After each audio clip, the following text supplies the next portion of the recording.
Welcome to Hannity. We start tonight with bad news. If you believe in our Constitution, if you believe in a rule of law, if you believe in equal justice, equal application of our laws, if you believe in free, fair elections that Americans can have faith in, confidence in, integrity in, because tonight, that Texas suit challenging the election results in Pennsylvania, Michigan, Georgia, Wisconsin was rejected by the U.S. Supreme Court, although they have original jurisdiction.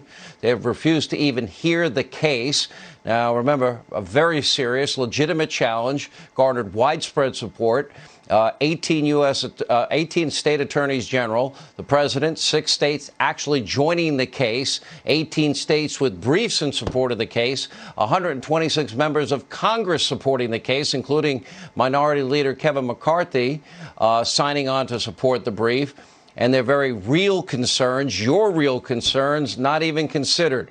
We got to break it all down. Kayleigh McEnany and Rudy Giuliani, the president's attorney, responding tonight. We'll have a Hannity investigation also into what is now a full-on media mob, big tech mob cover-up of the Hunter Biden scandal. Remember that candidate protection program I told you all about? Yeah, it was accurate. And later, we'll check in with some of the radical socialists hoping to control Biden's agenda. But we turn our attention tonight to the Supreme Court and the fight for what is election integrity. U.S. Supreme Court rejected what was a real lawsuit, and the decision was not unanimous. In dissenting opinions, both Justice Thomas and Justice Alito, they wanted to hear the case. They were absolutely right. This is an original jurisdiction case. It's one they should have taken. They should be commended for taking a stand.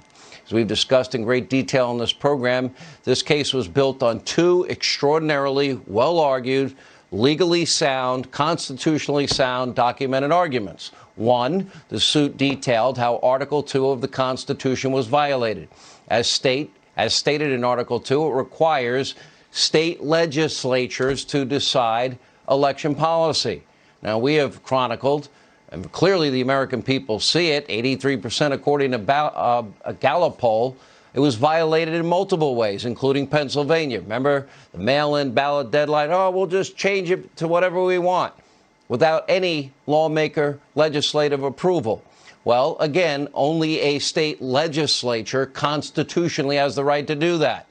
Look at Georgia with that horrendous consent decree entered into because of a Democratic Party lawsuit with the Secretary of State.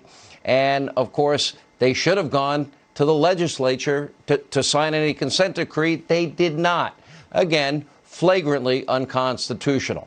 The suit's second argument surrounding unequal application of the law, well, we saw that in droves. We saw whistleblower after whistleblower. We saw witness after witness, poll workers, partisan observers there encountering in pretty much every county, every city, every state, different rules at every location. Well, that would be equal protection. That clause obviously violated. Just go back to Bush v. Gore.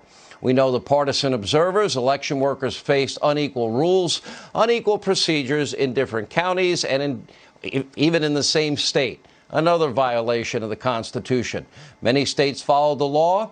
Many states conducted what was a free, fair, efficient election that everybody had confidence in.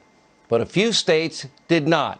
And many others stained the entire process. And in doing so, well, they were disenfranchising all of the legal voters in every other state where they did follow the rule of law, they did follow the Constitution, and everything was done properly, including Texas and the other states that signed on to the suit. Let me make one thing clear. There are 83+% of Republicans now in the country, almost 30% of Democrats, that don't trust the results of the election. 77% according to the Quinnipiac poll came out yesterday. After what we have all now watched unfold over the last month, how does anybody trust the election results? Now, the fight will continue on the state level.